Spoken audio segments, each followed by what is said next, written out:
Je me suis rendu compte un petit peu tardivement qu'il était très compliqué de venir ici, donc je redouble d'autant mes remerciements. Donc, et nous sommes nombreux ce matin, nous pouvons constater ça. Donc merci vraiment, vraiment beaucoup. Le sujet, bien entendu, de mon point de vue, de notre point de vue, est intéressant et nous allons effectivement pouvoir développer toute cette matinée autour bien sûr du prix de l'Alsace-Lorraine Paul et Georges Vautrin, autour donc du livre qui a été sélectionné, qui a été choisi.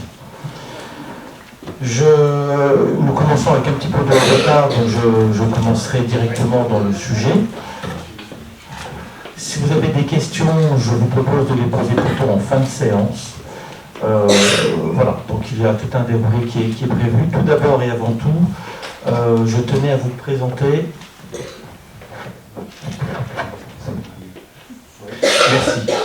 Merci. Je tenais à présenter, bien entendu, le prix. Excusez-moi. C'est mieux comme ça. Le prix de l'Alsace-Lorraine, Paul et Georges Vautrin.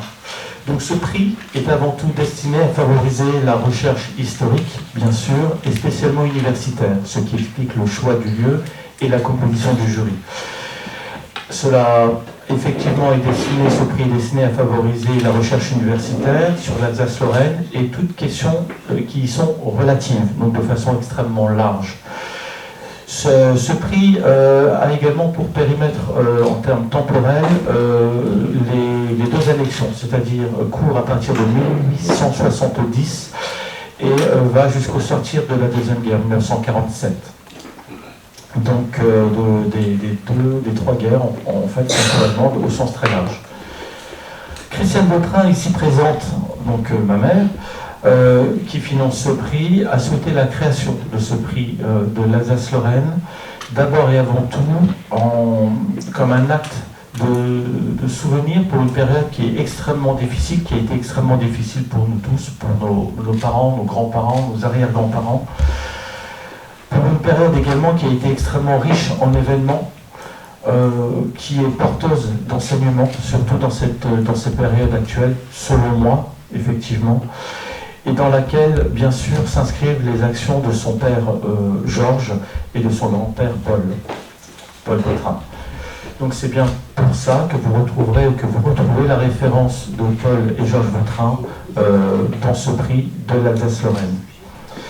Ce prix s'appuie sur un jury dont les membres ici présents sont tous, et n'en doutez pas, je n'en doute pas bien entendu, d'excellent niveau, d'excellente facture. Je vous présenterai les membres du jury dans un instant, qui sont donc toutes des personnes reconnues dans leur matière, d'abord et avant tout l'histoire, et qui sont intéressées par notre histoire locale. Merci beaucoup. Est-ce que vous m'entendez toujours aussi bien? Mais mieux peut-être, sans grésillement. Merci beaucoup. Voilà. Le comité d'historicité européenne de la Lorraine est également membre du jury. Et donc se joint à nous. Merci Nicole. Merci à vous. Et je remercie d'autant plus Nicole qui bénéficie d'une actualité extrêmement récente, puisque Nicole est membre du conseil municipal de Metz depuis la semaine dernière. Voilà.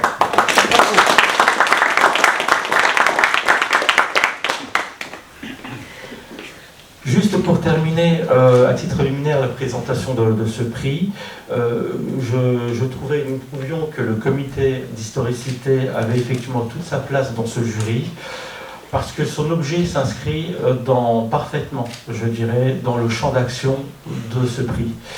Comme le comité le rappelle sur son site en exergue, créer et animer un réseau des acteurs de l'histoire et du patrimoine, professionnels comme bénévoles, pour permettre aux habitants de s'approprier leur histoire et leur patrimoine, car tel est également l'objet de ce prix. Voilà pour la présentation. J'espère ne pas avoir été trop long. Je serai un petit peu plus long, mais nous sommes là pour ça, pour présenter chaque membre du jury. Donc je commence par Christiane Vautrin, donc effectivement ici présente, qui est président honoraire, qui est filleule et petite fille de Paul Vautrin, maire de Metz entre 1924 et 1938, et qui est fille de Georges Vautrin. Vous voyez, effectivement, je crois que vous pouvez aisément deviner qui est qui en projection. Donc la personne un petit peu plus âgée est Paul, et Georges est effectivement le père de Christiane. Alors, Georges Vautrin, c'est une façon aussi d'honorer sa mémoire, puisque lui-même est décédé le 20 juin à la suite de blessures mortelles qu'il a eu le 18 juin, ce qui donne beaucoup de regrets, parce que nous sommes vraiment à la toute fin de la guerre, de cette première partie de la guerre. Il est donc mort au champ d'honneur, il a été fait croix de guerre et chevalier de la Légion d'honneur, donc il a été fait chevalier de la Légion d'honneur et les décorations lui ont été remises, je le dirai ensuite, seulement au sortir de la Deuxième Guerre mondiale.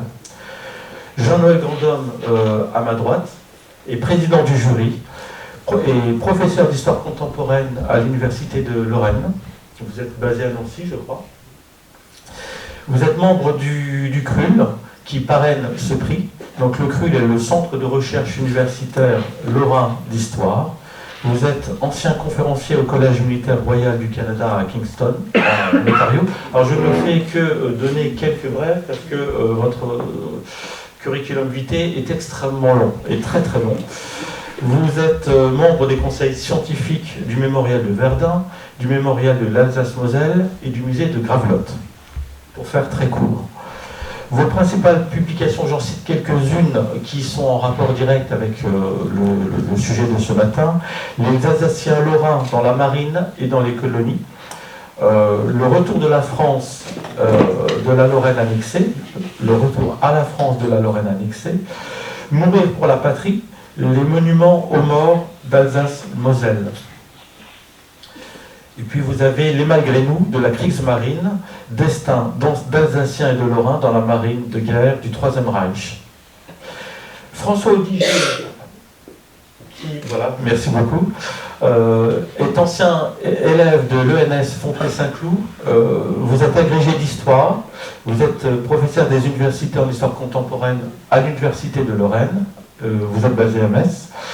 Vous êtes spécialiste d'histoire politique française contemporaine, vous avez travaillé sur la droite française au XXe siècle, et plus précisément sur le gaullisme.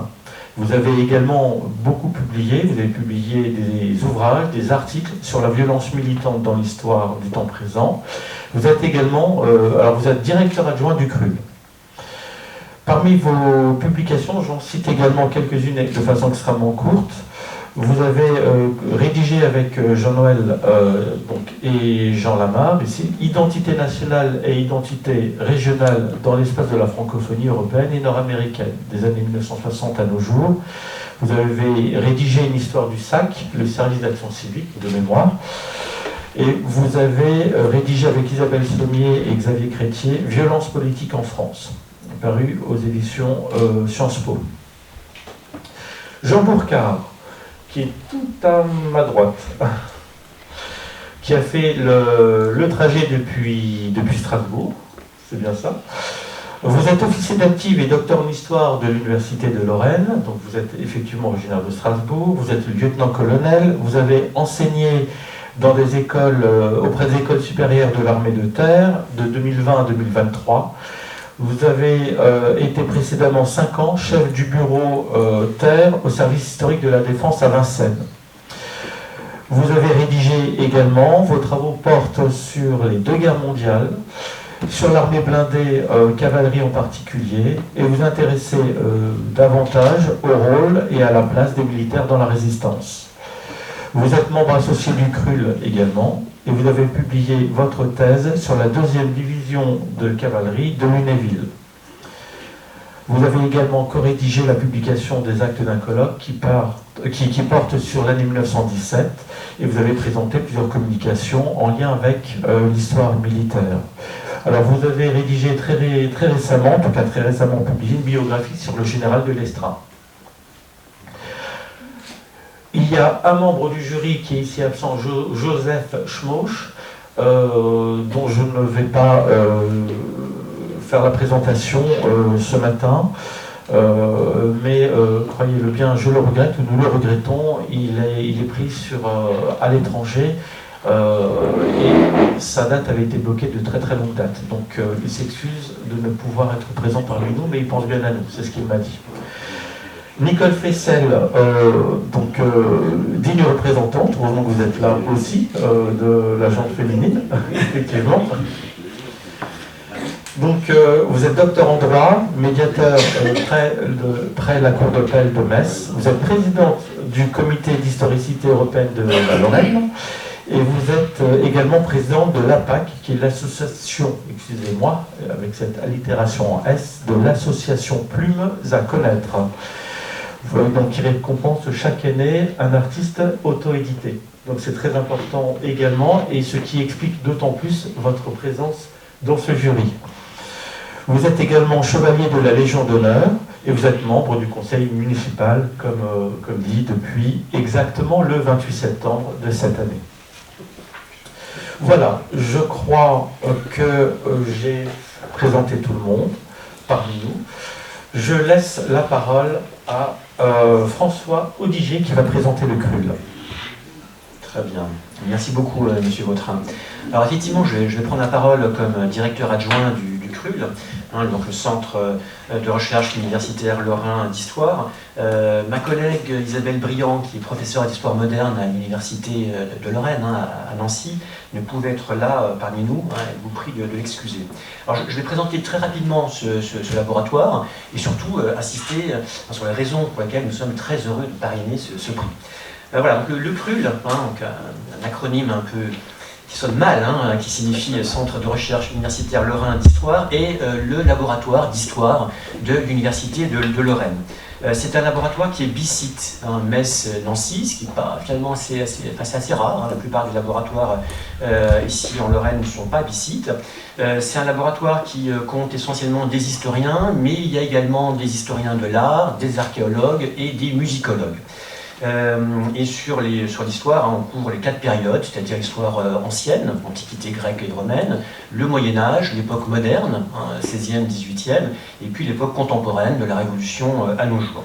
Alors c'est un laboratoire qui, comme tous les centres de recherche universitaires, a pour vocation de soutenir la recherche scientifique via l'organisation de manifestations scientifiques, colloques, journées d'études, séminaires, le soutien à des publications, qu'elles soient collectives ou individuelles, comme celle de la thèse de Francis Brantôme, l'appui également à des programmes de recherche de type MSH, Maison des sciences de l'homme, donc là c'est des recherches qui sont pluridisciplinaires, ou ANR. Et puis bien sûr on soutient également l'organisation de soutenance de thèse. Alors c'est par ailleurs, c'est important, surtout aujourd'hui, le CRUL a vocation de permettre une diffusion des acquis de la recherche auprès du grand public. Concrètement, ça se passe par des conférences, des universités diverses, des expertises scientifiques qu'on apporte auprès de collectivités locales. C'est la participation de membres du laboratoire à des salons d'histoire, je pense à celui de Voipy par exemple. Et comme on est sur un espace frontalier, on s'efforce d'avoir une dimension internationale, tournée surtout vers la grande région, avec des partenariats, avec des universités luxembourgeoises, belges, Liège, Louvain, et puis allemandes, notamment Saarbrück.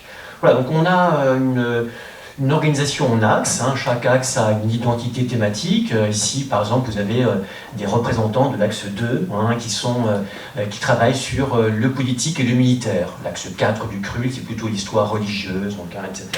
En termes de chiffres, je vais être très rapide, c'est un laboratoire qui compte une 50aine d'enseignants-chercheurs, encore une fois sur les 4 disciplines, qui a une 40aine de membres associés, une petite 60aine de doctorants, ce qui est assez important, et puis une poignée d'émérites. Alors, j'en arrive à l'essentiel. Pourquoi le laboratoire, le CRUL, est si heureux et si fier de parrainer ce prix?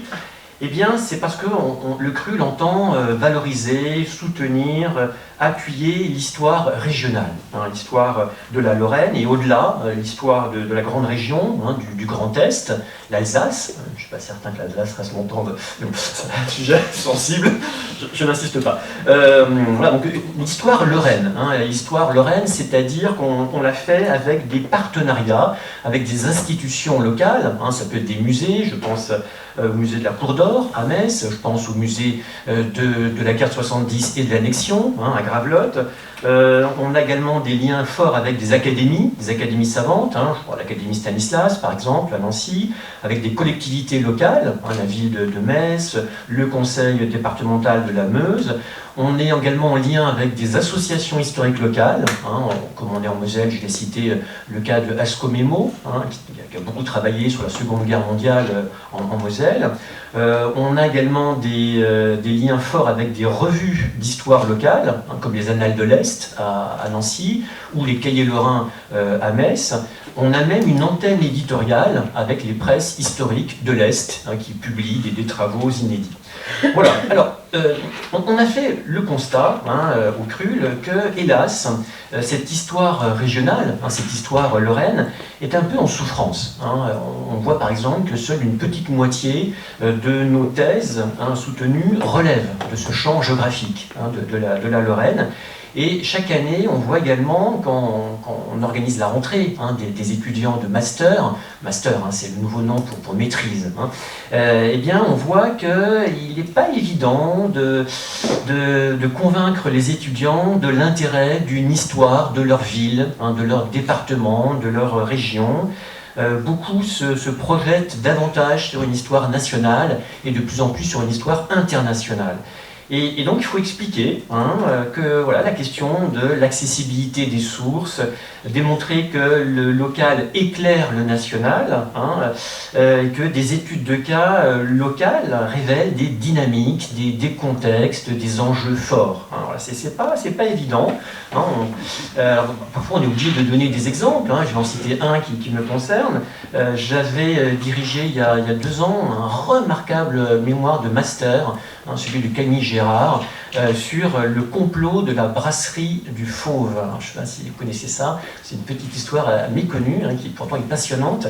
Hein, Camille Gérard, étudiante de Master 1 puis de Master 2 à Metz, avait, à partir d'archives policières, judiciaires et de la presse locale, était revenue sur ce complot, hein, qui voit une poignée de Messins profiter de l'arrivée de la Wehrmacht en juin 40 à Metz pour s'emparer, donc tenter de s'emparer de l'hôtel de ville et ce faisant devenir les interlocuteurs privilégiés des nouvelles autorités allemandes. Hein, bon, l'opération capote, mais voilà. Donc, et elle avait éclairé cela en montrant un portrait de groupe, hein, c'était absolument remarquable, une typologie, hein, où elle séparait les vrais idéologues, hein, les futurs collaborateurs convaincus par le nazisme, et puis une poignée d'escrocs opportunistes. Hein, donc un remarquable portrait de groupe, passionnant, servi par une plume, hein, très élégante, une écriture parfois en roman policier, enfin, c'est absolument remarquable, et son mémoire va être publié, hein, dans ces presses historiques de l'Est.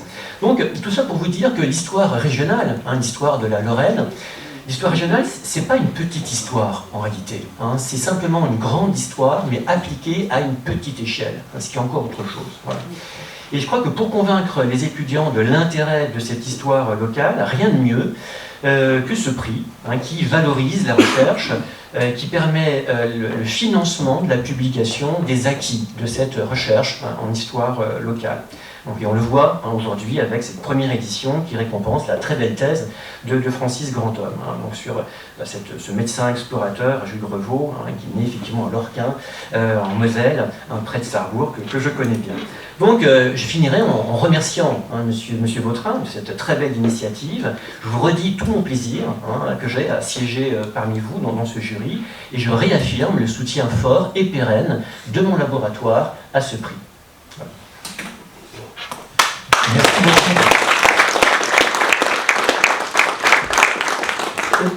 Et je me permets juste d'ajouter, merci beaucoup à Christian Vautrin également.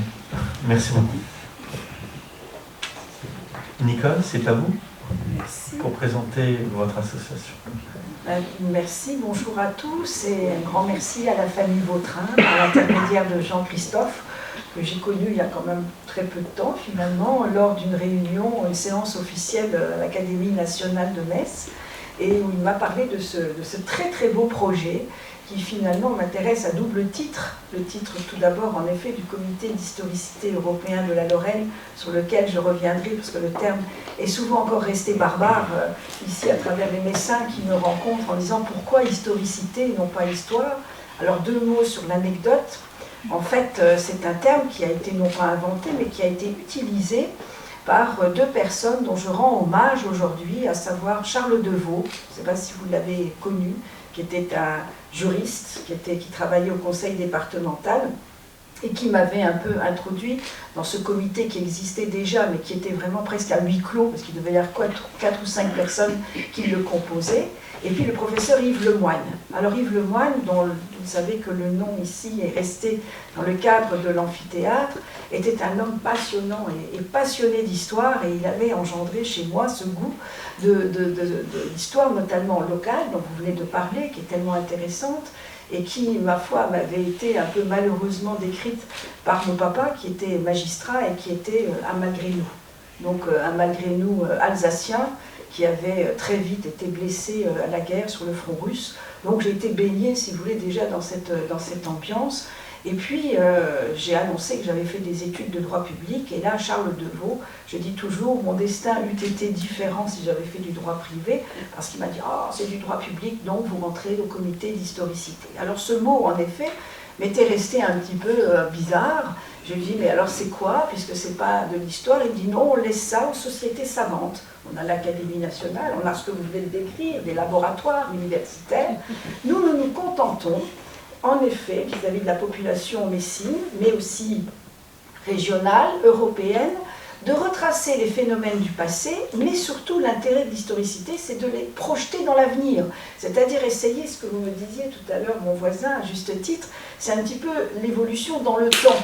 C'est-à-dire partir d'événements qui ont existé, qui ont aussi été très forts dans le cadre de notre ville de Metz, puisque annexée, et puis avec ce lourd passé historique allemand que nous avons depuis très très longtemps à travers 3 guerres, essayer de ne pas retomber dans les erreurs du passé. C'est-à-dire que c'était une société, à travers l'historicité humaniste, qui a pour but aussi l'Europe, puisque nous travaillons, j'allais dire, en collaboration avec beaucoup la maison Robert Schuman, les personnes qui commémorent régulièrement, vous le savez, la vie de tous ces Européens qui sont à l'origine, notamment Robert Schuman à Sichazel. Nous collaborons alors aussi avec l'Académie nationale de Metz, et nous avions à l'époque des personnes à qui je rends hommage, qui écrivaient aussi les cahiers de l'historicité.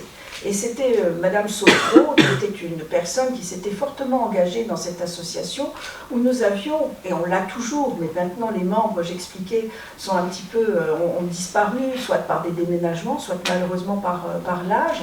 Nous avons ouvert nos frontières, c'est-à-dire que nous avons des collaborations très étroites avec la ville de Trèves, avec la ville de Luxembourg, et aussi nous avions élargi vis-à-vis de l'Europe, et nous étions allés même jusqu'au Monténégro, où nous avions voulu créer une antenne, cette fois-ci, aussi liée à l'histoire, mais plutôt dirigée vers la faune, la flore, tout ce qui était, si vous voulez, un petit peu les jardins extraordinaires que vous retrouvez ici à l'Institut européen d'écologie.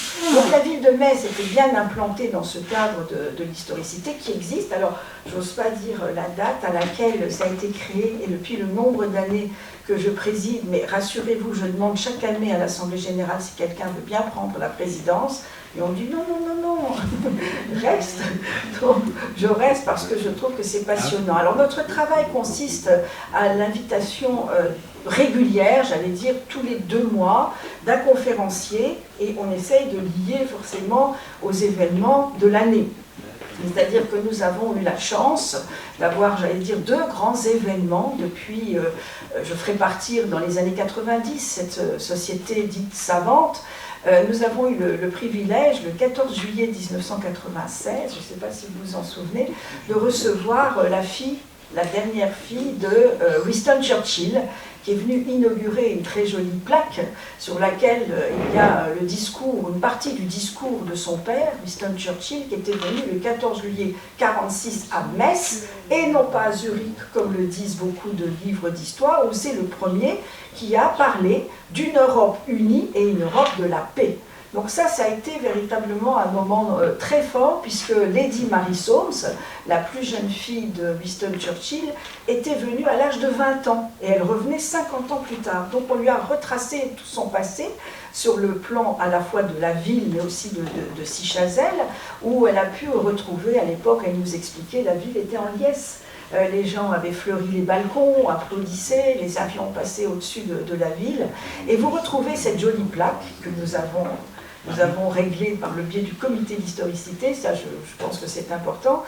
Si vous vous promenez à côté des Galeries Lafayette, une plaque qui se trouve entre les Galeries Lafayette et le palais de justice. Et vous avez cet extrait assez fabuleux du visionnaire qui était Winston Churchill.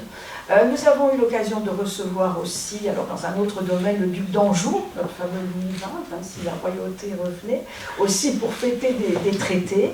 Donc nous restons, si vous voulez, très proches des événements, et puis récemment, les traités de Maastricht, parce que là aussi, en tant que juriste, ça m'intéressait bien de voir un peu l'ouverture de Metz dans le cadre européen.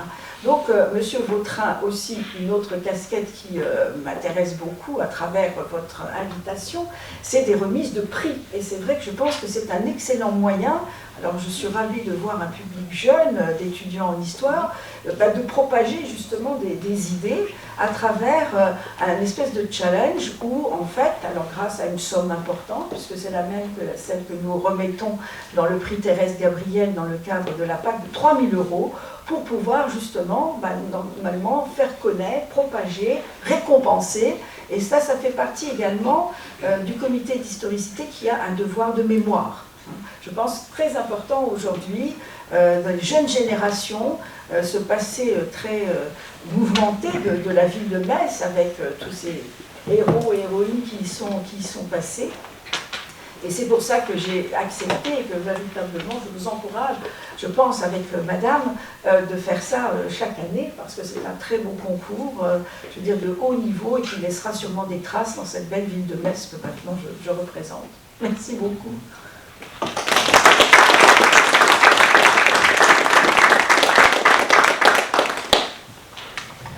C'est à vous. Bien, alors, comme vous l'avez tous entendu, le prix est dédié à Paul et Georges Vautrin. Donc nous allons évoquer ces deux personnages, Monsieur Jean-Christophe Vautrin et moi. Je vais pour ma part parler de Paul. Donc d'abord, je voudrais remercier moi aussi la famille Vautrin, donc Madame Vautrin, Monsieur Vautrin, pour avoir eu l'initiative de ce prix qui récompense un chercheur pour la première fois cette année. Et peut-être que dans cette salle se trouvent de futurs lauréats. Je pense notamment à nos étudiants qui un jour peut-être feront une thèse et pourront bénéficier de ce prix, notamment pour la publication, parce que on ne le sait pas toujours, mais non seulement on ne gagne rien avec les livres qu'on publie, mais au contraire, il faut payer pour pouvoir les publier. C'est ça.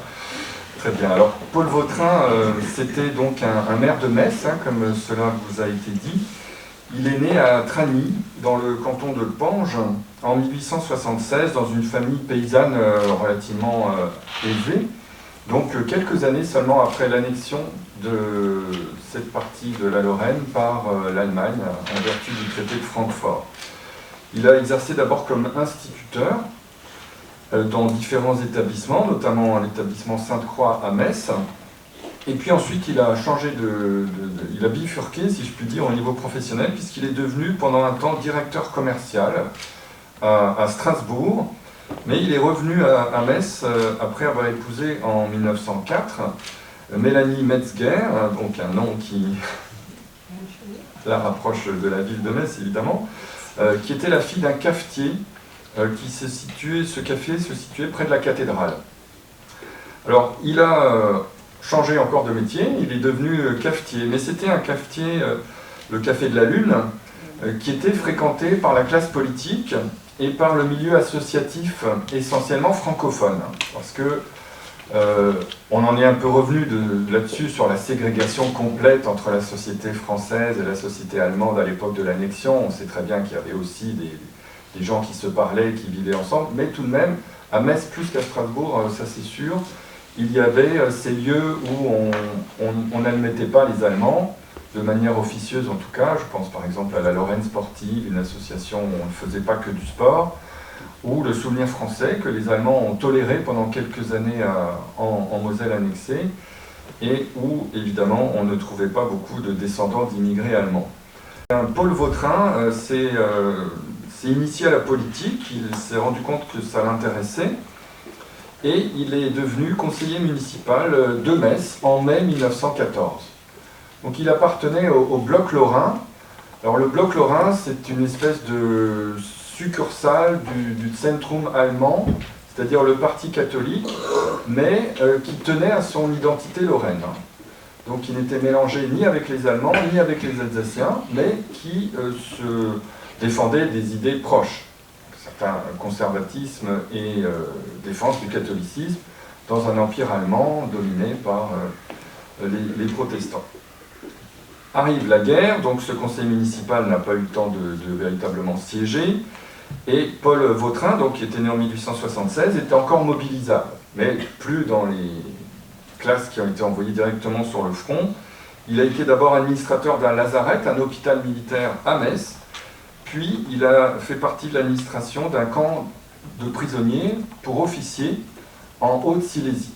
Donc on imagine que sa connaissance du français a pu aussi lui servir, puisqu'il y avait certainement des Français, des Britanniques et des Russes dans ce camp. Alors en 1919, il reprend la politique et il est membre de l'Union républicaine lorraine, donc qui était le principal parti lorrain à l'époque, parti de centre droit inspiré par le catholicisme, où on trouve des personnalités comme Schumann et d'autres. Alors c'est un modéré néanmoins parce qu'il s'oppose à la politique de Victor Prével, qui était le maire après la délivrance, comme on disait à l'époque. On parle plutôt de libération après la Seconde Guerre mondiale, mais après la Première, on trouve ce joli terme dans beaucoup de textes de l'époque. Donc il s'oppose à Prével notamment sur les expulsions. Il estime qu'on expulse trop de gens et qu'il faudrait réussir à assimiler un certain nombre de gens d'origine allemande pour qu'ils puissent rester à Metz. Notamment, certaines professions sont indispensables. Plus tard, il est adjoint du nouveau maire, qui s'appelle Paul Winstack, puis premier adjoint de Nicolas Jung. Et à la mort de Nicolas Jung, avant la fin de son mandat, il est élu maire, donc en 1924. Et ensuite, il est réélu sans discontinuer jusqu'à sa mort, lors des élections municipales à Metz. Il a été également conseiller général du canton de Metz-Sablon. Conseiller général, on disait à l'époque, je dis ça pour les plus jeunes, donc l'ancêtre du conseiller départemental d'aujourd'hui. Mais il a été battu aux élections sénatoriales, donc pas de mandat national, mais il s'est beaucoup investi, et je terminerai là-dessus, dans la gestion municipale à Metz, où il a participé à la politique de francisation de Metz. À une époque, on avait songé, certains extrémistes avaient songé à démolir tout ce que les Allemands avaient construit à Metz, bon courage, pour redonner son caractère français à la ville de Metz, à commencer par la gare. Mais heureusement, maintenant les Messins ont intégré tout cela dans leur patrimoine. Heureusement, ça n'a pas eu lieu, mais néanmoins, on a francisé Metz, on a francisé les institutions, les associations et le paysage, en quelque sorte, avec un certain nombre de statues emblématiques, comme celle du Poilu, celle de Mangin, qui ont connu des péripéties pendant la Seconde Guerre mondiale, mais qui sont toujours là aujourd'hui, et puis aussi le monument aux morts, qui est inauguré en 1935, qui lui aussi a été ensuite nazifié et puis refrancisé après la Seconde Guerre mondiale. Il s'est également beaucoup battu pour les classes modestes, en développant l'habitat social, en lien avec son idéologie, entre guillemets, catholique sociale, l'encyclique Rerum Novarum, enfin ce parti Union républicaine lorraine s'inspirait largement de l'enseignement de la papauté dans ce domaine. Il a également essayé de trouver un modus vivendi avec l'armée, puisqu'en gros, à peu près un tiers de la ville de Metz appartenait à l'armée. Hein. Donc, lorsqu'on voulait construire des immeubles bon marché, comme on disait à l'époque, il fallait parfois racheter des terrains. Bon, c'était pas toujours très facile. Et puis, il a également aménagé l'île du Saucy, où nous nous trouvons. Il a participé, il a lancé des travaux de canalisation de la Moselle, il a développé les écoles. Donc, il a laissé le souvenir d'un maire dynamique, d'un maire qui a sorti Metz de la période allemande et l'a intégré dans les grandes villes françaises, avec bien sûr toujours les chamailleries inévitables avec Nancy. Et donc, Metz est sorti de sa vocation qui était essentiellement militaire. Elle n'est pas sortie totalement, mais elle a acquis également d'autres titres sous Paul Vautrin. Il est mort à Metz en 1938, donc il n'a pas connu la seconde annexion, qui n'avait rien à voir avec la première. Hein. Et ses concitoyens ont donné son nom à un quai qui se trouve tout près d'ici, lorsqu'on arrive sur l'île du Saucy. Et donc Paul Vautrin avait un fils qui, lui, est mort pour la France, et je vais laisser son petit-fils nous le présenter. Merci beaucoup.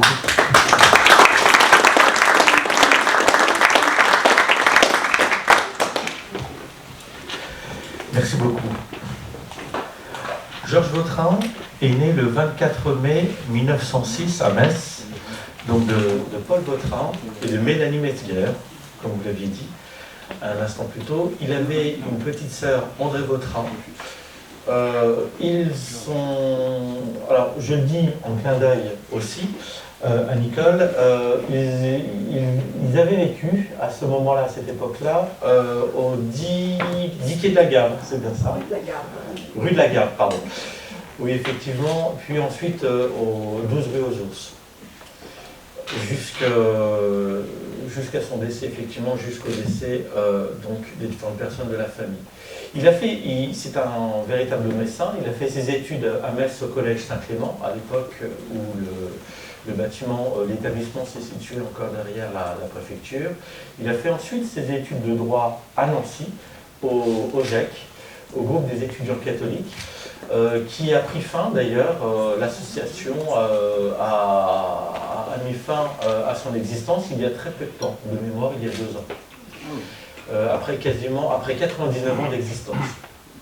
Donc à l'époque, le GEC c'était l'endroit où les bonnes familles de Metz et de Nancy se retrouvaient, effectivement. Et la faculté de droit se trouvait exactement, et c'est toujours le cas aujourd'hui, sur le même trottoir que le GEC. Donc c'était effectivement extrêmement facile. Donc de retour à Metz, après ses études de droit, Paul, en fait, n'a pas souhaité reprendre la gestion de la Lune, mais il a voulu devenir assureur. Donc il a été inspecteur d'assurance. Il était, d'un point de vue plus personnel, c'était ce qui m'avait été dit en personne, bon danseur, doté de sens de l'humour, et il vivait également dans une certaine insouciance. Pourquoi? Parce qu'avec son père et sa famille, il avait quand même des facilités, il avait ses entrées à la mairie de Metz, et mon grand-oncle, Roger Gauthier, d'ailleurs, disait de lui, le qualifiait ou disait de lui qu'il était le roi des oiseaux à cette époque-là. Donc, pour vous donner cette image que j'ai toujours en tête.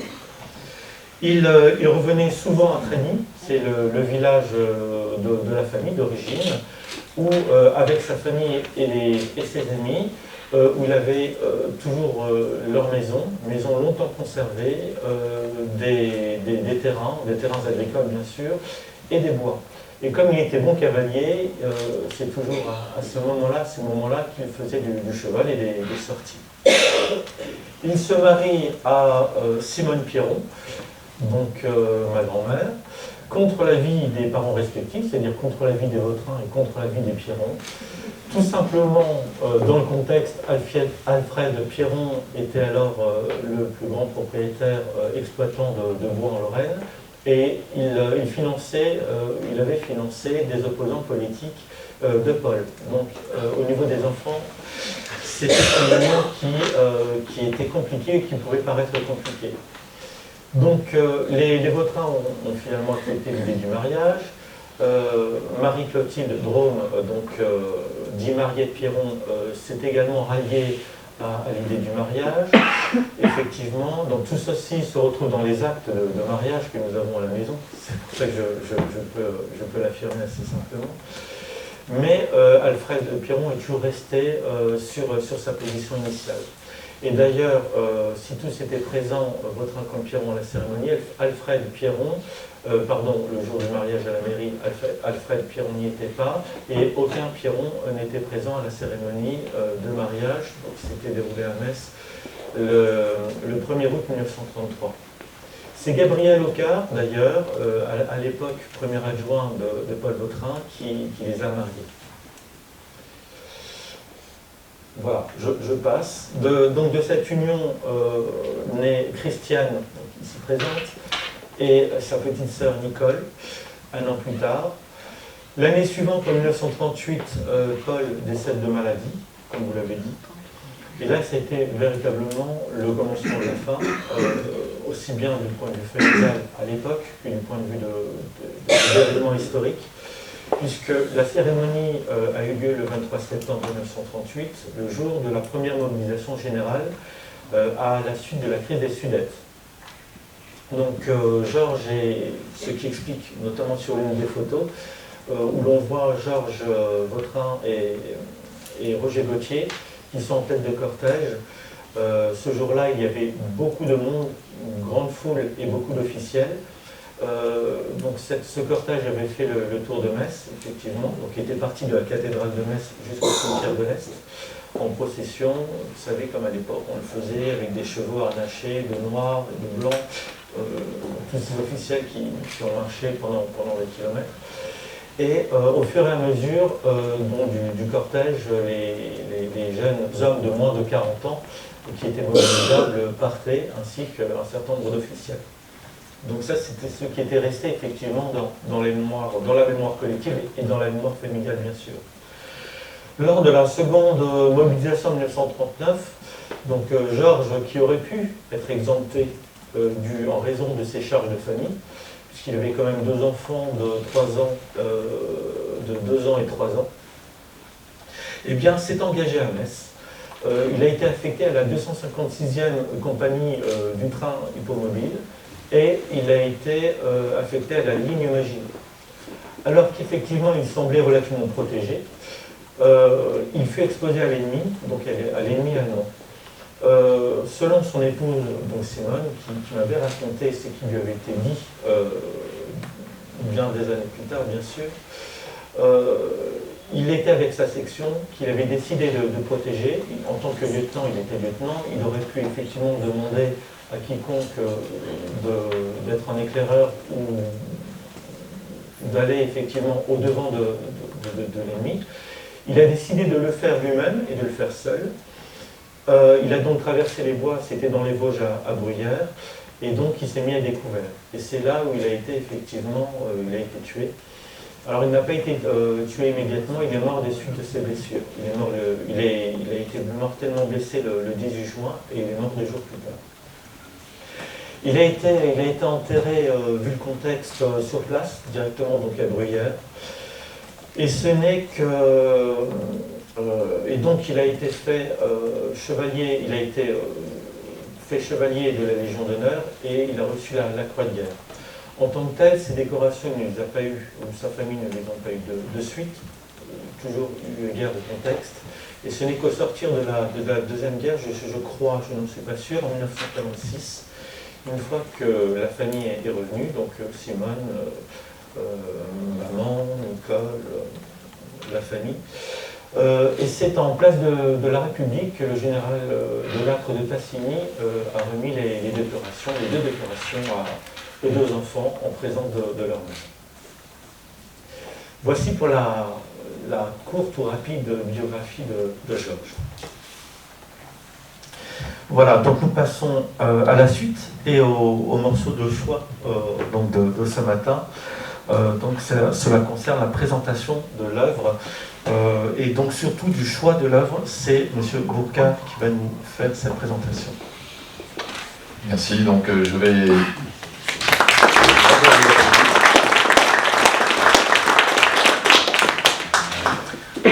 propos s'articulera en deux petites parties. La première partie, je présenterai une petite notice biographique du lauréat.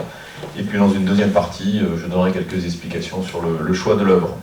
Alors Francis Grandhomme est actuellement professeur au lycée Fustel de Coulanges à Strasbourg. Et il a travaillé longtemps en région parisienne, en Alsace, dans le secondaire, et ensuite dans le supérieur. Il est mosellan. Après des études en Alsace et en Lorraine, il est agrégé de géographie et docteur en histoire, ayant été le premier thésard lorrain du professeur Jean Elgamal. Et il est aujourd'hui membre associé du CRUL qui vous a été présenté quelque temps auparavant. Outre l'ouvrage primé qui nous réunit aujourd'hui, Jules Crévaux et l'exploration de l'Amérique du Sud, 1847-1882, aux éditions Les Indes Savantes, en 2022, il a publié Les Alsaciens lorrains dans la Grande Guerre avec Jean-Noël Grandhomme, aux éditions La Nuée Bleue, en 2013, ainsi que très prochainement Les Alsaciens lorrains dans la Marine et les colonies, aux éditions Parège, 2023. Il prépare également un autre volume sur les Alsaciens mosellans dans la Seconde Guerre mondiale, aux éditions Nuée Bleue, parution en 2024. Il a également publié de nombreux articles sur les frontières et les conflits au 19e, 21e siècle, avec un intérêt particulier pour les régions disputées, comme l'Alsace-Lorraine, mais aussi sur l'histoire des voyages et des explorations géographiques au 19e siècle, dont bien sûr, qui concerne Jules Crévaux, personnalité dont il a aussi préfacé la publication qui lui est consacrée cette année au Chicago University Press.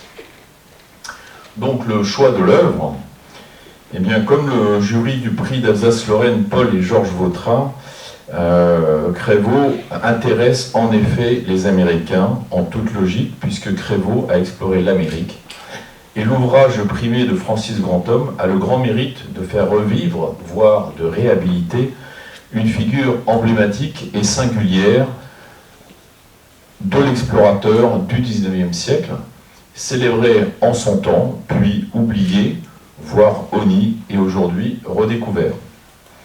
À Metz, cet intérêt est aussi guidé par le fait que Crévaux, médecin de la marine française, est né en 1847 en Moselle, à Lorquin, au pays de Sarrebourg, annexé par l'Allemagne en 1871, ce qui le conduisit à opter pour la France en 1872, puis à parcourir le monde. Son parcours lointain tient alors en effet beaucoup à l'histoire tourmentée de l'Alsace-Lorraine, terre de l'entre-deux.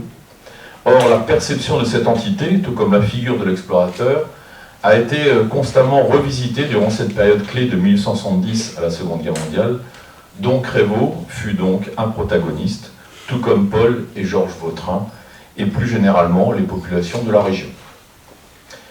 À grand renfort d'archives françaises et étrangères, Francis Grandhomme brosse un portrait complexe, nuancé et extrêmement riche de Crévaux, l'Alsacien lorrain, balayant de nombreux domaines avec une rigueur intellectuelle et scientifique. Il donne ainsi une vision de la conception de la géographie, mais aussi des sciences médicales, de l'anthropologie, de l'ethnologie, de la linguistique, de la politique, de la guerre, etc. Ce qui apporte beaucoup à la compréhension de la vie d'un homme dans son époque, où l'Alsace-Lorraine occupe symboliquement une place centrale, ce qui n'est pas sans conséquences majeures sur le destin de ses habitants, même des générations après, ce qui sans doute contribue encore à nous réunir aujourd'hui pour la remise de ce prix. Je vous remercie.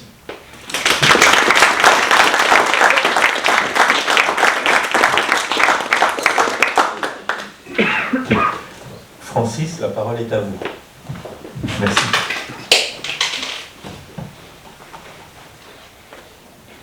Merci à tout le jury, à Madame Vautrin, pour votre initiative. Merci également donc, à Monsieur Vautrin d'avoir proposé mon ouvrage pour le prix d'aujourd'hui. Merci aux membres du jury, aux professeurs, colonel, Madame Flessel. Et merci aussi à la famille, aux amis qui sont là, et à vous tous que j'ai l'occasion de rencontrer aujourd'hui. Et on pourrait donc faire connaissance autour de Jules Crévaux. Alors effectivement, c'est une rencontre qu'on peut faire assez facilement, ou plutôt parfois plus difficilement, autour de cet explorateur lorrain qui a sa rue à Metz, ce qui souvent est peu connu. Il est effectivement méconnu, mais pas inconnu. Sa rue se trouve dans le quartier de Plantière-Peleux, dans le lotissement de Tivoli, dans un espèce de quartier d'explorateurs, de botanistes aussi, comme Alexandre Gondron, qui est également le nom qu'on peut lui associer non pas seulement à Metz, mais à Nancy, où à Nancy se trouve aussi son buste, sa fontaine, dans l'ancien jardin botanique qui porte justement aujourd'hui le nom de jardin Dominique-Alexandre Gondron, vers la porte Sainte-Catherine. Il a aussi sa rue à Nancy. Il a également une école dans son village natal, en plus de sa rue à Lorquin, en Moselle. On retrouve aussi une rue Crévaux à Paris. C'est une station Vélib connue des Parisiens du 16e arrondissement, vers l'avenue Foch. C'est aussi une rue qui est connue, en tout cas le nom Crévaux, plus récemment, parce que c'est là qu'avait élu domicile Maurice Leblanc, à un moment donné. Et c'est donc la seule adresse connue d'Arsène Lupin. Il y a aussi son buste ailleurs, en Bretagne, à Brest, grand port de guerre, mais également de l'autre côté de l'Atlantique. On est à La Plata, à droite sur la photographie, donc dans la province de Buenos Aires, en Argentine. Il y a aussi des monuments que lui ont élevés des éditeurs, comme la Maison Hachette, avec ici un recueil de tous ses écrits, donc intitulé Voyage dans l'Amérique du Sud, publié en 1883, après sa disparition. Alors moi j'ai fait la rencontre de Crévaux dans le journal, le Républicain Lorrain, enfin pas tout à fait, dans les années 1980, donc pour le centenaire de sa disparition, où ça faisait écho à finalement des récits aussi familiaux, où au pays de Sarrebourg, beaucoup de familles, dont certaines ici présentes, connaissaient évidemment ce personnage, dont le souvenir avait été transmis au moins oralement de génération en génération, comme ici donc à l'école de Lorquin. Lorsqu'il a été ensuite, après les études supérieures, de choisir un sujet de thèse, je me suis tourné vers le professeur François Rout, connu évidemment pour ses ouvrages, ses études sur la guerre de 70, notamment aussi de la Lorraine annexée. Et finalement, là aussi une rencontre très intéressante et finalement assez improbable, parce que c'était un personnage qui l'intéressait, ça piquait sa curiosité. Il habitait à Nancy à ce moment-là, pas très loin de ce qui était à l'époque l'arrêt Crévaux. Et donc, il aurait effectivement voulu en savoir un petit peu plus sur ce personnage très méconnu. À l'époque, il m'avait mis en garde sur quand même la question des sources, parce qu'il y avait effectivement un problème pour étudier Crévaux, qui a été assez rapidement résolu en faisant appel aux sources familiales. Puisqu'effectivement, Crévaux n'a pas été descendant direct, mais il est descendant de ses cousins, dont ici Madame Charlot, qui dispose avec sa sœur de beaucoup d'archives familiales qui ont été finalement extrêmement précieuses pour développer l'étude sur Jules Crévaux. Et également aussi, puisqu'on est ici à Lorquin avec l'inauguration en 2019 d'une plaque en mémoire de l'explorateur par le maire de Lorquin, Jean-Pierre July, qui lui aussi m'a partagé finalement son savoir et son enthousiasme pour Crévaux. Alors dans les archives officielles, on retrouve aussi quand même beaucoup de choses. On a ici notamment avec la Bibliothèque nationale de France, un fonds photographique très intéressant, et aussi dans les archives de la Bibliothèque nationale de France, les carnets de la plupart des voyages de Crévaux. Les sources officielles sont aussi très riches du côté de l'armée, donc au SHD, au service historique de la défense marine, où on a beaucoup de documents officiels, dont ici par exemple une lettre qu'il envoie au chef de service de la santé de l'hôpital militaire de Brest, où il est durant l'été 1870, dans une sinécure, alors que pendant ce temps, son pays, le pays de Falco, comme on dit à l'époque, plutôt, est envahi par les Prussiens, comme il écrit dans sa lettre, et il demande d'être envoyé sur le front. Les rencontres, c'est aussi pour les archives, c'est facile de l'autre côté de l'Atlantique à nouveau, en Amérique du Sud, ici en Guyane, avec notamment Frédéric Longin, qu'on trouve ici au milieu de la photographie, qui en 2011 est parti sur les traces de Jules Crévaux en reprenant ses récits et en essayant de retrouver les itinéraires qu'il avait pu parfois le premier tracer. Rencontre toujours en Amérique du Sud aussi, en Bolivie, avec Isabelle Cambès, qui, comme Frédéric Longin, est anthropologue et qui, elle, a étudié les raisons de la disparition et finalement sans doute de la mort de Jules Crévaux en 1882. Rencontres qui se sont aussi finalement multipliées avec d'autres, parfois alsaciens, lorrains, présents sur place et aussi présents aujourd'hui.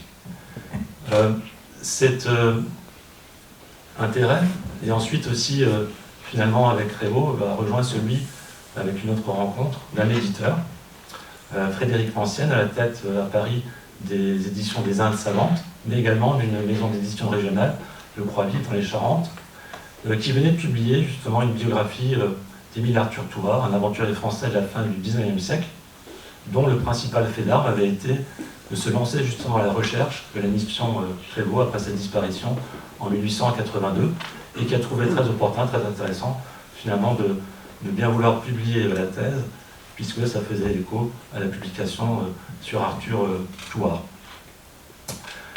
Crévo, donc, c'est finalement un personnage qui est assez important à son époque. Il a une figure qui est assez unique dans son temps. On l'assimile à l'explorateur des Guyanes. C'est l'homme de l'Amérique du Sud, en particulier des Guyanes. Il va effectivement, entre 1876 et 1879, arpenter avec une méthode particulière. On parle de lui comme un explorateur fluvial. Il monte ou il redescend les rivières ou les fleuves côtiers, et puis finalement il passe d'un bassin versant à un autre. Il est aussi associé à l'image de l'explorateur aux pieds nus. Il ne s'embarrasse pas de grand-chose, pas beaucoup de matériel, une petite équipe. Parmi cette équipe, dès la première exploration, il s'agit d'Apatou, qu'on voit en bas à gauche, un noir boni de la Guyane, comme on disait, un noir marron, qui le suit et qui le guide jusqu'à son avant-dernier voyage. Il est également l'homme du curare, puisque durant ses voyages, il va notamment découvrir le secret de la fabrication du curare que les Indiens utilisent pour empoisonner leurs flèches pour le gibier, et qu'il va finalement échanger contre une pièce de 5 francs en argent avec un sorcier indien. On a aussi finalement d'autres voyages que dans les Guyanes, puisqu'il va ensuite explorer l'Amazone, qui va remonter jusqu'en Équateur et en Colombie. Et il va ensuite effectivement aller directement en Colombie, et de la Colombie descendre les Andes vers l'Orénoque, et donc le Venezuela, pour retourner à l'océan Atlantique. Donc c'est un explorateur fluvial qui à l'époque est très connu et qui est récompensé dès son premier voyage avec la publication de ses récits dans les sociétés de géographie, mais aussi dans l'emblématique revue Le Tour du Monde, où ces voyages sont publiés. Il est également honoré, décoré de la Légion d'honneur, notre récompense. Il est reçu par la Société de géographie de Paris dans ses locaux, mais ensuite aussi en Sorbonne, et invité par de nombreuses sociétés locales pour partager ses découvertes. Il emmène avec lui en France à 2 reprises Apatou. Apatou lui avait dit « Je t'ai montré mon pays, montre-moi maintenant le tien ». Et Apatou fait sensation, notamment en 1879, dans le village de Crévo, à Lorquin, où il est suivi, même si la carte postale évidemment ne date pas à l'époque 1879, par une ribambelle d'enfants. D'autant plus que 1879, c'est un hiver glacial, et Apatou découvre la neige qui veut emmener chez lui. Apatou est considéré même comme le sauveur de Crévo dans toutes ses expéditions. On dit dans le journal officiel de l'époque, c'est le vendredi de Crévo. Mais Apatou n'est pas là en Bolivie lorsque l'expédition, la dernière mission Crévo, disparaît. Donc le 27 avril 1882, sans doute massacré par les Indiens Toba. Pourtant, l'expédition avait bien commencé puisqu'il avait préparé sur le fleuve Pilcomayo qu'il voulait descendre jusqu'à Asunción au Paraguay pour finalement atteindre l'Atlantique. On voit ici les protagonistes de ce qui pourrait être finalement aussi les responsables de la mort de Crévo. Il a été aidé dans une mission de franciscains à San Francisco Solano par le père Giannichini, un franciscain italien installé ici, et également par des métis, justement encadrés par ces franciscains, mais également par des Indiens eux-mêmes, pas métissés, ou encore finalement par des colons. Donc qu'on retrouve ici, lui souhaiter un bon départ, quelques jours finalement avant qu'on annonce sa disparition. Il disparaît donc dans le bassin du fleuve Paraguay, donc au sud de la Bolivie, à cheval, à la frontière presque avec le Paraguay et l'Argentine. Et donc c'est son dernier voyage. Parmi les hypothèses, c'est donc une rencontre qui aurait mal tourné avec les Indiens. ça pourrait être aussi finalement ces métis qui sont souvent un peu en marge de la société, une région qu'on appelle à l'époque souvent la Petite Afrique de l'Amérique du Sud, ou encore le Far West sud-américain. Donc c'est une zone un peu d'un endroit où il y a effectivement toutes sortes de trafics que Crévo aurait peut-être pu finalement gêner. Une dernière hypothèse, c'est celle finalement de l'imprudence, puisque Crévo a une devise, c'est un peu de chance, et il est souvent intrépide dans ses descentes de fleuve, ne sentant pas le danger. On pense aussi parfois qu'il a plutôt lui-même contribué à sa propre perte par son imprudence dans ce contexte qui était quand même assez particulier. Alors Crévo, c'est donc un Lorquinois, on l'a dit, Lorquin donc annexé en 1871, désormais appelé Lorchingen en Alsace-Lorraine ou Alsace-Lorraine, un village donc du sud-est mosellan actuellement, à l'époque chef-lieu de canton de la Meurthe, un village agricole mais aussi un bourg avec toutes sortes d'activités, notamment les tanneries et également d'autres activités liées au travail du bois. C'est un village lorquin qu'il aime beaucoup puisqu'il va baptiser en Amérique du Sud, en Guyane précisément, un sommet des Tumucumac, à l'époque une montagne mythique, il va le baptiser Mont Lorquin. Dans cette jungle luxuriante, puisqu'on est finalement dans la forêt amazonienne. Cette forêt amazonienne va justement être transformée par Crévo en enfer vert. Ce n'est plus l'Eldorado qu'on va chercher, c'est cet enfer vert avec cette nature dangereuse, et c'est ici la célèbre scène de l'attaque d'Apatou par un caïman, qui montre aussi que tout ça est une mise en scène. Le premier dessin, on voit qu'effectivement un caïman sort sa gueule de l'eau, mais qu'Apatou finalement part de danger. Sur la publication du Tour du Monde, Apatou manque de tomber à l'eau et d'être dévoré. Si on continue quelques mois plus tard, ou années plus tard, puisque c'est en 1879, on voit ici dans un voyage une emblématique publication de l'époque, que Apatou, tombé à l'eau, est finalement sauvé par Crévo. Au début du XXe siècle, en 1912, ce n'est pas un caïman, c'est toute une ribambelle. Et bien sûr, c'est le fusil de Crévo qui sauve Apatou. Alors cette mise en scène, on la voit aussi avec la photographie qui finalement est à l'origine de la couverture de l'ouvrage primé aujourd'hui, qui a été prise d'abord au Brésil, au Pará, par un photographe, Fidanza, puis transformée par Ryu, donc un des grands dessinateurs de l'époque, et mis au goût du jour finalement par l'éditeur du Tour du Monde, Édouard Charton, pour faire correspondre finalement la réalité au goût, notamment pour finalement l'exotisme des Européens et en particulier des Français de l'époque. Et on a aussi rajouté finalement un compagnon qui n'est pas Apatou, mais un autre guide au début de ses explorations d'origine indienne, Savabodi, en position par contre inférieure, passive, par rapport à l'explorateur lui-même, debout, et finalement posant face au photographe. On retrouve ça aussi par rapport à la figure qu'on peut donner des indigènes, et des Indiens en particulier, où ici une emblématique représentation d'un Inca Carigena finalement a été faite à partir d'une photographie d'un métis de Bolivar au Venezuela, qui n'a donc rien de ces Indiens qu'on s'imagine finalement vus d'Europe, et qui est un paisible sans doute paysan vénézuélien. Alors tout ça, c'est évidemment parce qu'on est dans un contexte qui est aussi celui des publications de récits d'aventure plus ou moins réels, notamment des récits de Jules Verne, et souvent ce sont les mêmes dessinateurs, les mêmes éditeurs qui sont à la manœuvre. Et Jules Verne est en particulier inspiré par les récits et les dessins aussi qui accompagnent les récits de voyage de Jules Crévo, pour publier La Jangada, donc une remontée de l'Amazone, ou le superbe Orénoque. Et on retrouve des scènes qui ressemblent beaucoup, puisqu'effectivement c'est l'inspiration des dessinateurs entre la réalité et la fiction. On retrouve ça aussi pour finalement la mise en scène de l'explorateur et de son savoir scientifique, où une scène où il observe avec un théodolite finalement le relief, il fait un relevé du relief, correspond à une photographie qui a été prise à Cayenne, chez un photographe, ensuite transposée dans un paysage entre guillemets naturel par le talent des dessinateurs européens. Cette propagande, finalement, ou cette mise en scène, concerne aussi sa mort. On a vu avant qu'il avait été assailli par une foule d'Indiens. Le premier dessin qui le représente, c'est pas du tout la même chose quand même, et il se défend, en tout cas ses compagnons se défendent avec un pistolet. Quelques années plus tard, c'est une foule effectivement d'Indiens qui l'assaillent, et par derrière. Donc finalement, l'Européen, le civilisé, ne peut être vaincu, la civilisation ne peut être vaincue que par la traîtrise. Sinon, c'est finalement la supériorité de la civilisation européenne qu'on met ici en avant.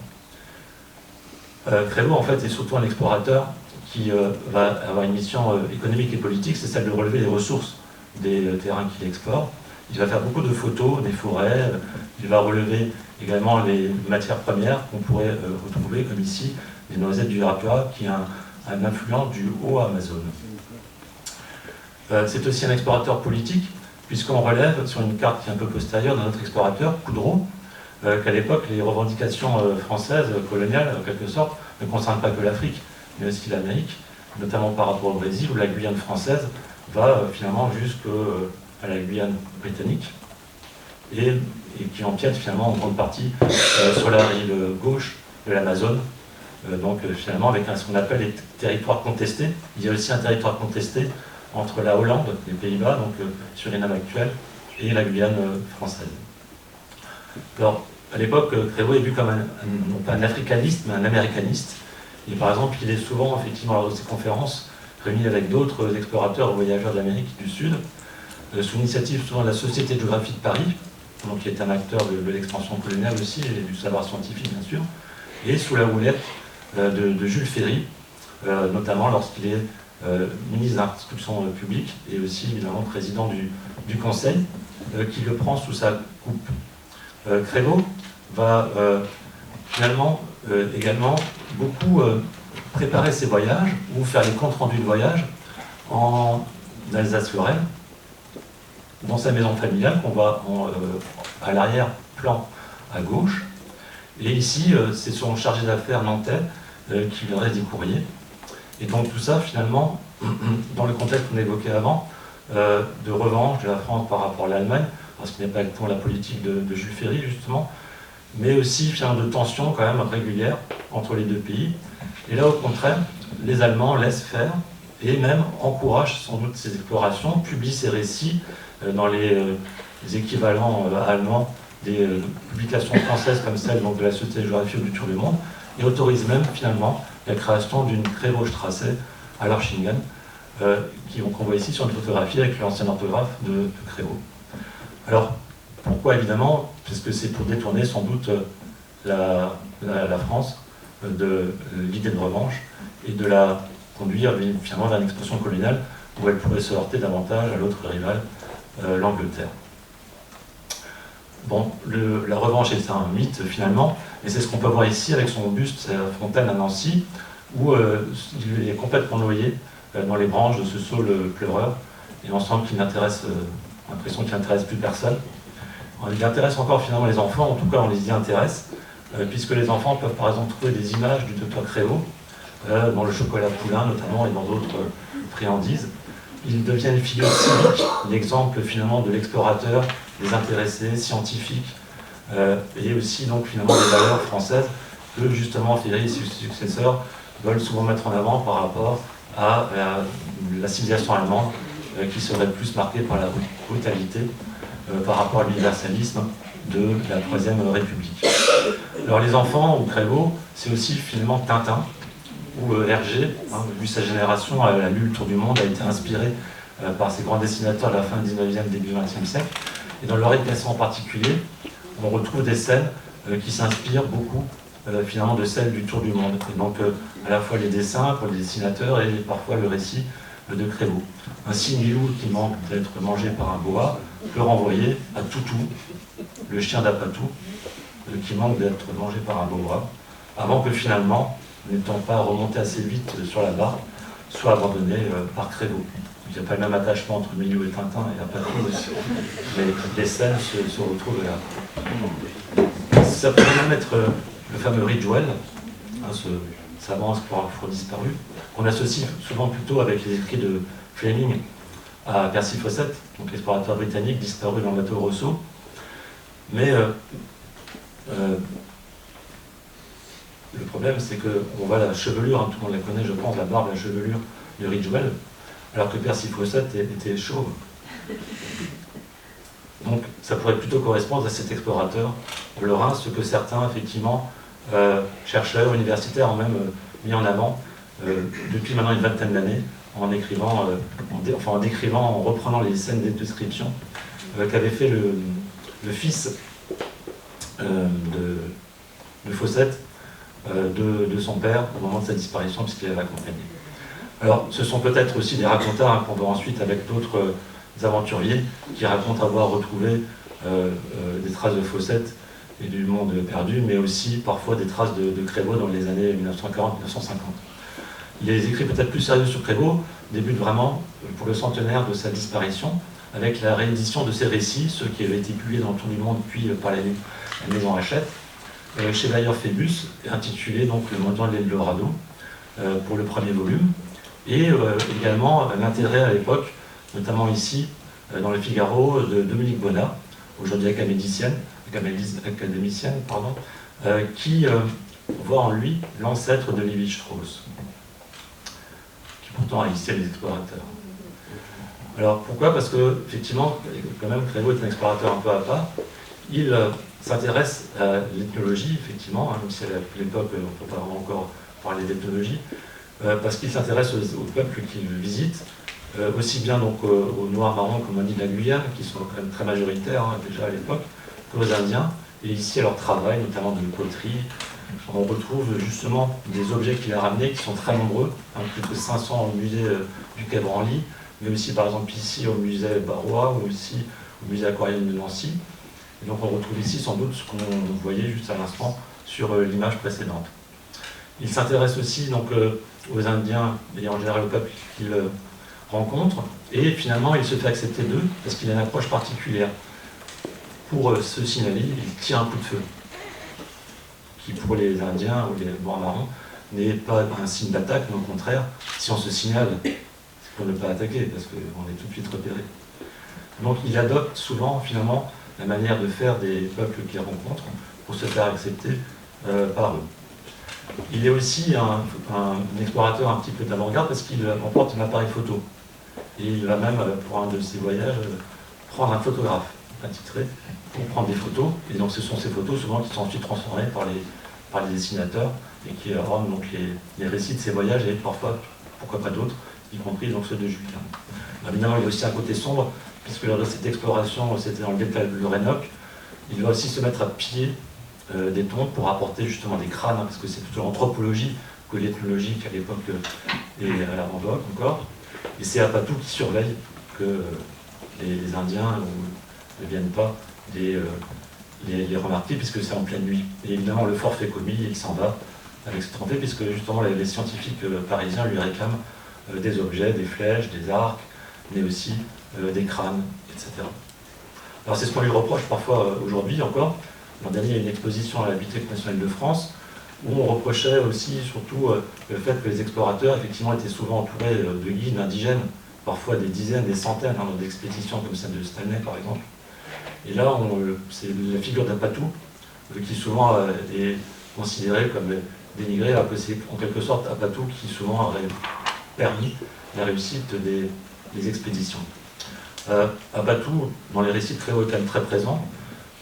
Bon, est-ce que sa réussite, parce qu'elle est réelle d'Apatou, il la doit vraiment à Crévaux? Peut-être pas. Après la mort de Crévaux, Apatou finalement se fait reconnaître par l'administration française comme finalement chef de sa tribu, pas exactement, parce que justement Apatou a été chassé de sa tribu, c'est pour ça qu'il offre son service à Crévaux.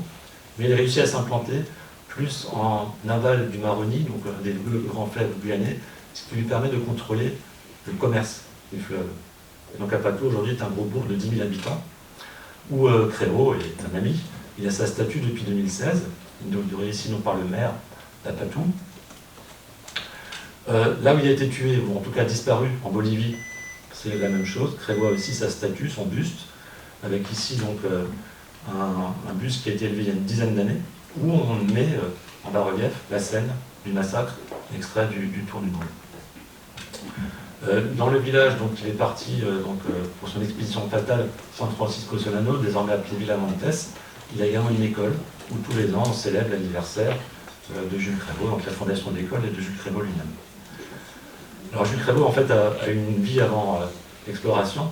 Il est surtout le produit de la méritocratie avant même finalement la Troisième République.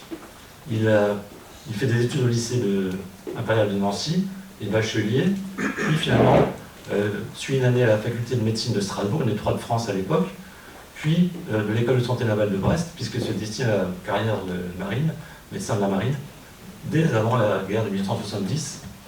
Il obtient une première mission outre-mer, qu'on voit ici donc avec un document du fonds familial, donc très précieux, où il va faire un transport de gardiens et aussi de bagnards vers Cayenne, avec le bateau La Cérès. À son retour, c'est la guerre de 1870 qui vient d'être déclarée, et il finit par effectivement obtenir d'être envoyé au front avec la deuxième armée de la Loire. Il participe à la bataille de Fréteval, donc dans le centre de la France, où il est fait prisonnier. Mais il s'échappe, il s'évade très rapidement, et se met ensuite au service de Gambetta, le champ de la défense nationale. Il relève notamment les plans dans Orléans occupé, puis, après l'échec de la deuxième armée de la Loire, Gambetta l'envoie à l'armée de l'Est, où il va participer à la tentative donc, de déblocage de Belfort, et puis finalement de retraite catastrophique vers Pontarlier et la Suisse. Mais là aussi en renseignant Gambetta. Son après-guerre est catastrophique parce que, comme il a quitté son régiment après avoir été prisonnier, on le croit déserteur. Donc il va d'abord laver son honneur, et il a écrit à Gambetta un républicain mérite des titres, lui, il veut surtout laver son honneur. Il va réussir finalement à le faire et opter pour la nationalité française à Brest en 1872, aussi pour poursuivre sa carrière dans la marine française, puisqu'il n'est pas encore docteur. Il passe son doctorat en 1872 et également le concours de médecin de la marine de première classe l'année suivante. Il est alors affecté pour une mission de longue durée sur la Viso le Lamotte-Piquet, qui est affectée à la station navale de l'Atlantique Sud. Et il va effectuer un voyage de 3 ans, donc en Amérique du Sud. Sur place, il va vivre son rêve américain. Il fait la connaissance de sommités de l'époque, Moreno, qui était un grand scientifique extrêmement important en Amérique du Sud, également Rawson, le directeur du service de santé local, et aussi l'ancien président de la République, le général Mitre, qui est un héros de la guerre du Paraguay, qui vient de secouer l'Amérique du Sud. Mais tout ça capote parce que l'Amérique du Sud, c'est le coup d'État. Et Mitre tente un coup d'État. Du coup, Créleau fait partie du camp des vaincus puisque ce coup d'État est déjoué. Lorsqu'il rentre en France, il demande pourtant une mission d'exploration qui lui est refusée dans un premier temps, puisqu'il est envoyé aux îles du Salut, en Guyane, pour soigner en fait les gardiens des îles du Salut qui sont touchés par une épidémie de fièvre jaune. Et c'est ça qui lui permet d'obtenir la Légion d'honneur et pas ses explorations. Alors il en nourrit finalement une certaine amertume. Il a aussi, pour le revers de la médaille, des difficultés, parce que le travail de publicité de ses récits est très lourd. Et on dit, lorsqu'il, ici en Sorbonne, pour faire le récit de son deuxième voyage, on dit qu'il paraît bien plus à l'aise dans les forêts, seul, que devant un public qui est pourtant venu l'applaudir. Pour lui, c'est effectivement difficile de faire finalement la publicité de ses voyages, de les préparer. Et s'il passe beaucoup de temps à Lorquin, c'est parce qu'il revient souvent aussi malade, lui-même atteint de la fièvre jaune, du paludisme également, et que comme il est en congé maladie, c'est un congé en demi-solde.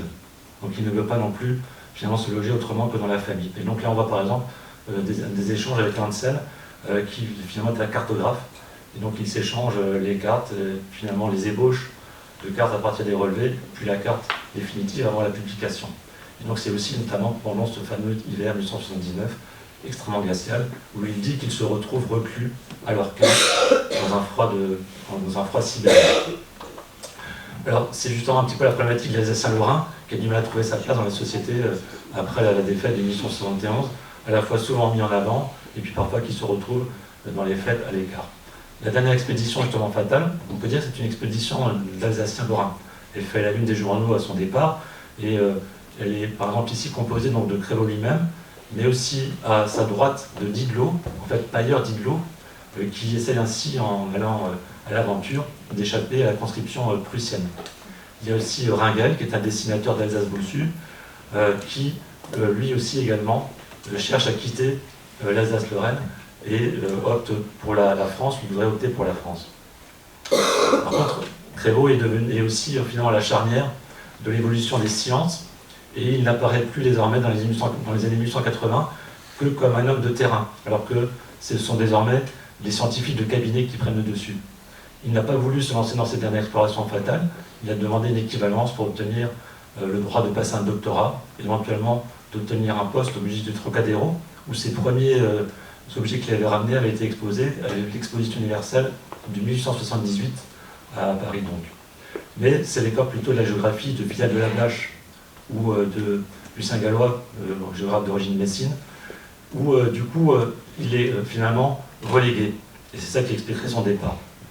Sa dernière expédition serait peut-être finalement un espèce de coup d'éclat, puisqu'il avait d'abord exploré plutôt le bassin de l'Amazone, en allant en Argentine, puisque c'est son point de départ, en arrivant en Amérique du Sud, c'est Buenos Aires. Il veut remonter d'abord, finalement, le fleuve Paraguay, pour ensuite établir une communication entre les deux bassins, celui du Paraguay et de l'Amazone, c'est-à-dire faire du Humboldt. Et donc finalement, il est considéré effectivement à l'époque comme un des plus grands géographes du XIXe siècle, proclamé ainsi lors du congrès géographique de Venise en 1881.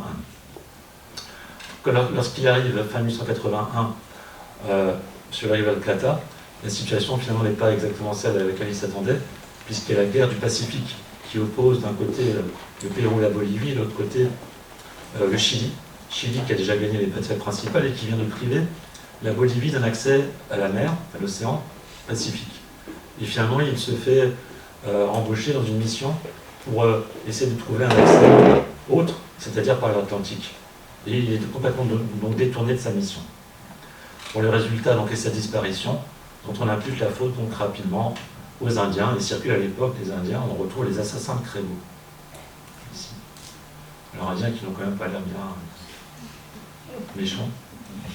Mais ça permet finalement d'envoyer la cavalerie. On est dans un Far West sud-américain. Et donc les trois États riverains, la Bolivie, qui vient d'être vaincue par le Chili, le Paraguay, mais qui a été vaincu en 1870 par une alliance entre l'Argentine, l'Uruguay et le Brésil, affaibli, et surtout finalement l'Argentine, ici le général Roca, qui a reçu Crévo à son arrivée quelques mois plus tôt, à Buenos Aires, va pratiquer ce qu'on appelle la guerre du désert, qu'il a aussi pratiqué quelques années plus tôt, lorsqu'il n'était pas encore président, dans la Pampa. Et donc, c'est une guerre qui va permettre à l'Argentine de s'approprier une grande partie des finalement terres que Crévo était censé explorer. Alors c'est justement ça que les chercheurs, les anthropologues d'Amérique du Sud voudraient en fait revoir, puisque l'anthropologue Isabelle Cambès, son ouvrage, son but c'est de défendre les Indiens, qui à l'époque n'ont pas eu le droit à la défense. Et donc elle va montrer que les Indiens auraient peut-être été un instrument, mais pas forcément les coupables. C'est la même chose quand on parle de l'école Crévo qui est à Villa Montes, ou aussi plus récemment l'inauguration d'un monument Crévo à Yacula, qui est proche de Villa Montes, et finalement à la frontière actuelle avec le Paraguay, qui à l'époque était l'objet de la guerre. Et aujourd'hui, parler de Crévo en Amérique latine, dans ces régions, c'est marquer le territoire, et marquer une forme d'Alsace-Lorraine, si on veut, de pays qui aussi, c'était ça l'objet de RG1, c'était la guerre justement du chapeau, qu'il avait transposé avec la guerre du chapeau. Et c'était la guerre entre le Paraguay et la Bolivie dans les années 1930 qu'il avait retranscrit. Et donc là, Crévo va, puisqu'il a été missionné soit par des Boliviens, soit par des Argentins, va être utilisé pour marquer les territoires qui seraient, on va dire, légitimement boliviens ou paraguayens. Alors et j'en termine avec ça, c'est la même chose pour les Français, ou pour les institutions françaises, puisqu'il y a à Cayenne, un centre médical interne, Jules Crévo. Alors pourquoi? Parce que, bon, on avait dit, il y avait ce contesté, et finalement, officiellement, ces contestés, même s'il y avait un arbitrage du XIXe siècle, n'ont pas vraiment été réglés, ils n'ont été réglés que très récemment, par exemple avec Suriname, en 2021, avec un article ici des médias guyanais, où on va retrouver effectivement le fait que finalement cet arrangement n'a eu lieu que très très récemment. Il y a toujours une région qui était disputée entre la France et la Guyane. Donc finalement le gouvernement français s'est rangé au but des Surinamais, et toutes les explorations de Crévo n'ont servi à rien, hein, puisque la rivière qu'il avait retenue comme étant la frontière entre à l'époque la France et les Pays-Bas n'a pas été retenue dans l'accord de 2021. Alors à travers finalement cette histoire, qui est donc aussi une histoire, on va dire, comme la famille Vautrin, on va retrouver à travers les 4 temps peut-être de Crévaux, et donc sa rue qui a été finalement dénommée à Metz seulement après la Seconde Guerre mondiale, dans les années 1950. On va retrouver un peu ce destin d'Alsaciens lorrains, donc parfois sur plusieurs générations. Lui n'a pas eu de descendance, mais donc à travers simplement ses 4 vies. Donc le français qui veut faire carrière dans la marine, finalement, pour ne pas être un annexé, opte pour la France, mais l'option lui pose aussi des problèmes pour s'intégrer dans la société française.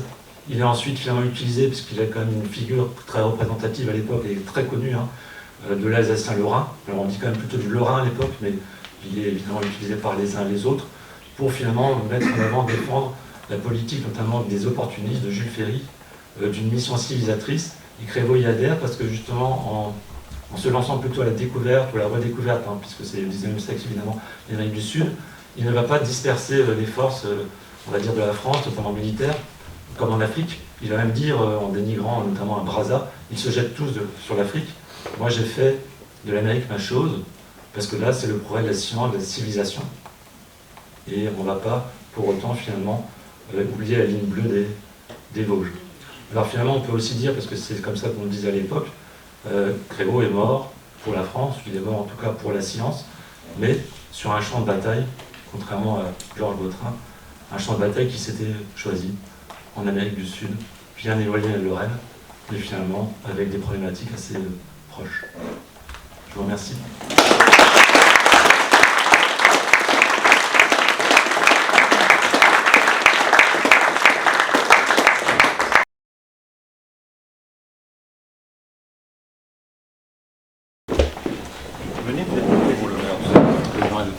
Ouais. Voilà. Donc, écoutez, félicitations et merci vraiment beaucoup pour ce que vous avez fait, pour ce que vous nous avez dit ce matin. C'était extrêmement intéressant. Merci beaucoup et encore merci à vous tous, Madame Vautrin, Monsieur Vautrin, le jury, à vous tous aussi également. Merci beaucoup. Un plaisir. Merci vraiment. Merci. Voilà.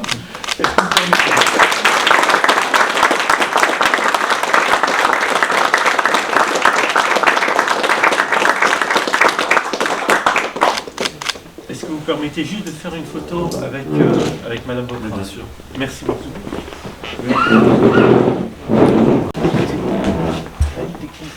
Oui.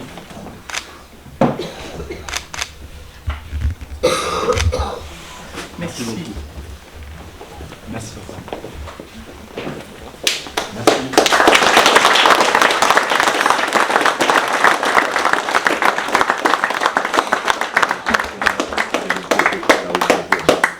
Quelques petits mots, juste pour vous dire, il y a une table de vente, justement sur un certain nombre d'œuvres locales, et notamment si vous souhaitez acquérir le livre donc, de Monsieur Grandhomme.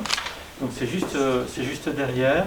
Il y a également, vous pouvez vous asseoir, je vous vois, je vous remercie. Merci beaucoup. Je souhaitais également faire référence à Madame Lotte, Chantal Lotte, ici présente, qui a rédigé 2 très beaux articles sur Paul Vautrin, qui sont parus dans le prochain, est à paraître en octobre ou début novembre, je ne sais pas, oui c'est ça, dans la revue de l'association Renaissance du Vieux-Metz. Donc il y a eu un premier article qui est paru, le second, donc très, très bientôt. Donc, voilà. Merci également à Chantal, enfin Madame Lotte. Et puis, je crois que il est temps de passer à la collation, si vous voulez. C'est juste derrière. Voilà. Merci.